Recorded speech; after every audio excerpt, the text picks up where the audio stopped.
to the depth dive. Today, we've got a really interesting challenge ahead of us. We've pulled together a stack of sources that honestly look like they're all over the place. Yeah, I mean, 17th century naval history, modern job ads, marketplace haggling, pretty disparate stuff. Exactly. But our mission today is to find that connecting thread, to pull it all together. And that thread really is professional opportunity.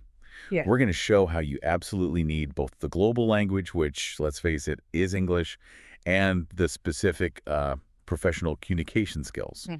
The jargon, basically. How mastering those is just essential for getting ahead in your career today and for, well, financial freedom, too. And we're not talking small scale here. The sources really get into the weeds of the corporate elite. Right. Thinking about senior roles, like a VP in a Fortune 500 company.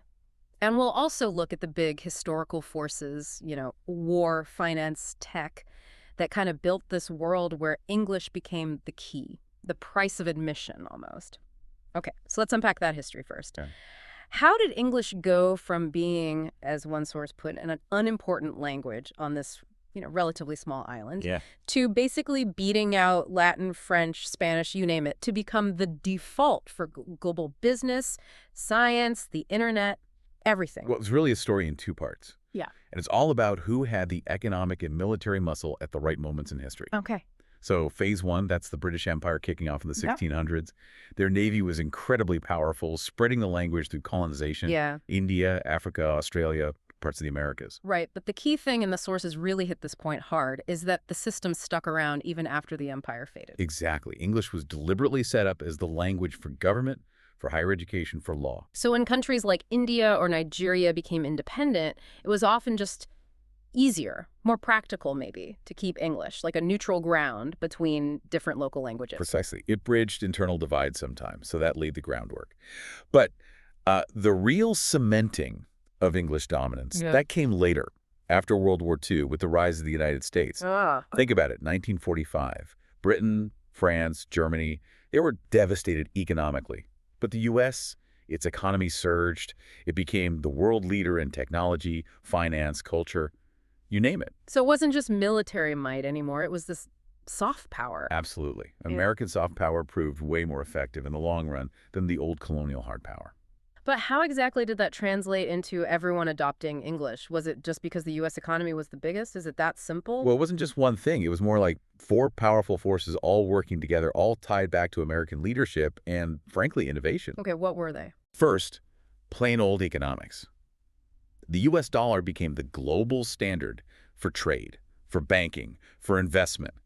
If you were moving money internationally, financing big projects, trading oil or whatever. You were doing it in dollar. You were doing it in dollars, and the language surrounding that was English.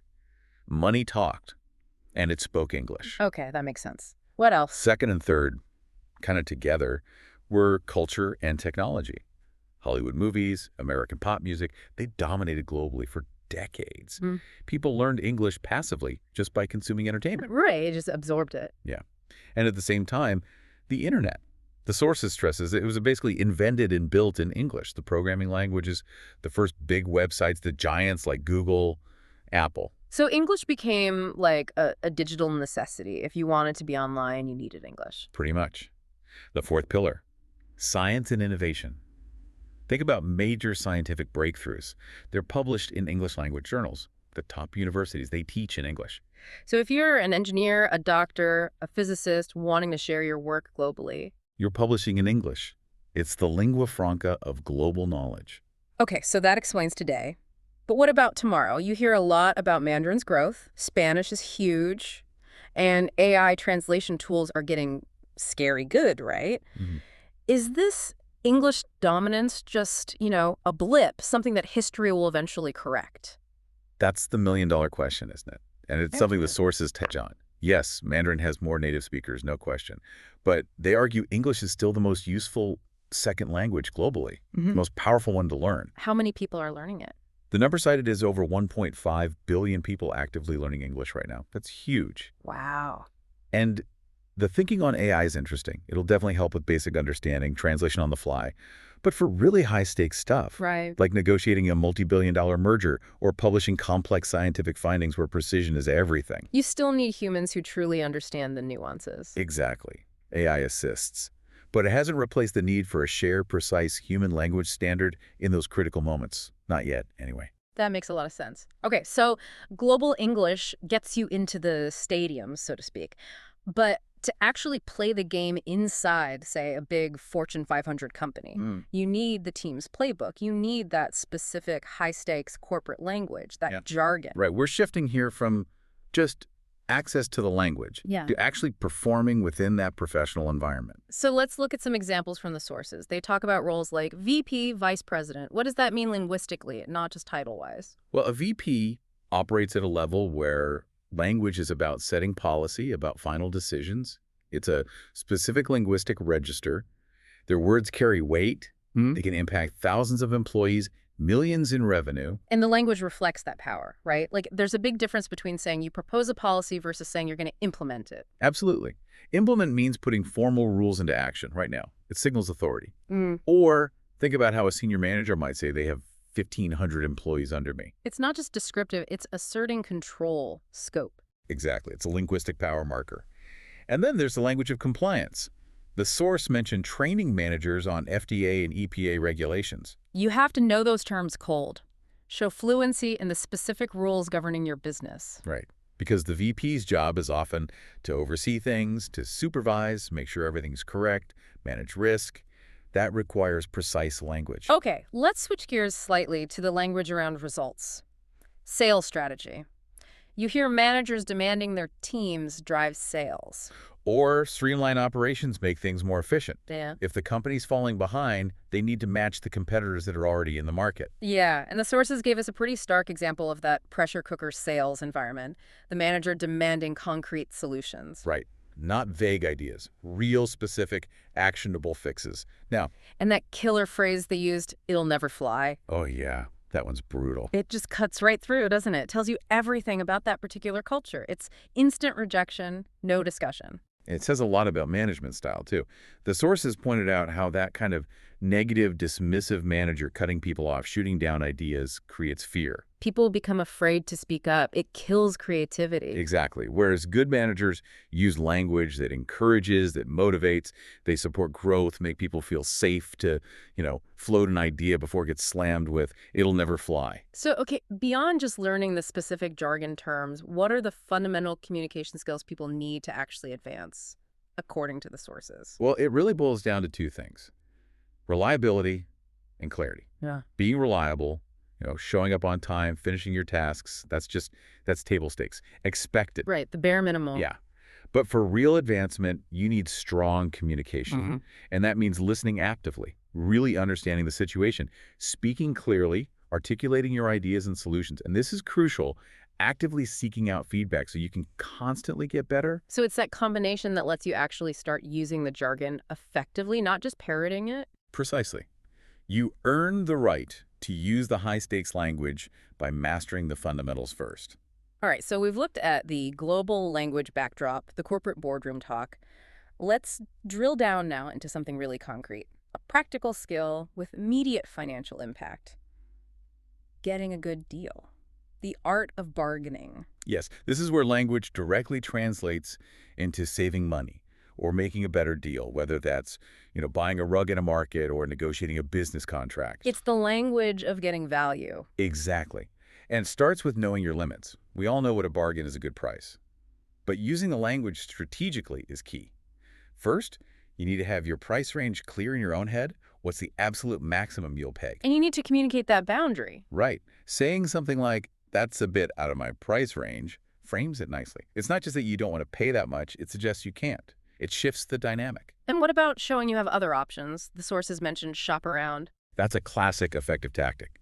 Saying, "okay, thanks, I might shop around a bit first," signals you're not desperate. It puts pressure on the seller. They risk losing the sale entirely if they don't budge on the price. Makes them think twice. So it's about using these phrases naturally. What are some key ones? You don't usually start aggressively. A good opener is just a simple, polite question. "Can you give me a better deal?" Or, "Is that your best price?" Inviting a negotiation. Exactly. Then if they come back with a price that's still too high, another polite but firm response is, "that's still more than I wanted to spend." It keeps the pressure on without being rude. Okay, and then the closing move. When you're ready to commit, but only at your price. That's when you use clear, definitive language. The source example is great to the buyer saying, that's my last offer. $100 for both dresses. No wiggle room left. Take it or leave it. Right. It forces the other person to make a final decision right then and there. It shows you're serious and you're done negotiating. But it's also important to know when to bargain, right? The cultural context matters hugely. Oh, absolutely crucial. The sources rightly point out that trying to bargain in a department store in, say, Canada or the U.S., it just won't work. Prices are fixed. You just get funny looks. Yeah. But in other places, like maybe specific local markets in Ecuador or parts of Africa or Asia, bargaining isn't just allowed. It's often expected. It's part of the interaction. So knowing those unwritten rules is a key professional skill too, especially in international business. Definitely. Understanding the cultural context of negotiation stops you from overpaying or maybe even accidentally causing offense. It's about respecting local customs while still aiming for a fair deal. #tagoutro. Okay, so we really took a deep dive today. We started way back with the historical forces that pushed English to global dominance. Then we moved into the specific language, the jargon you need inside the corporate world, the skills for career growth. And finished up with some really practical tactics for negotiation for bargaining. So what's the big takeaway here, if you had to boil it all down? I think the clearest message is that English today isn't just, another language you might learn for fun or for travel. It's fundamentally a prerequisite. A prerequisite for what? For accessing the global economy in a meaningful way, for getting access to the best, most current information, and, maybe most importantly for many people, for tapping into those high-paying international remote jobs that offer real financial independence.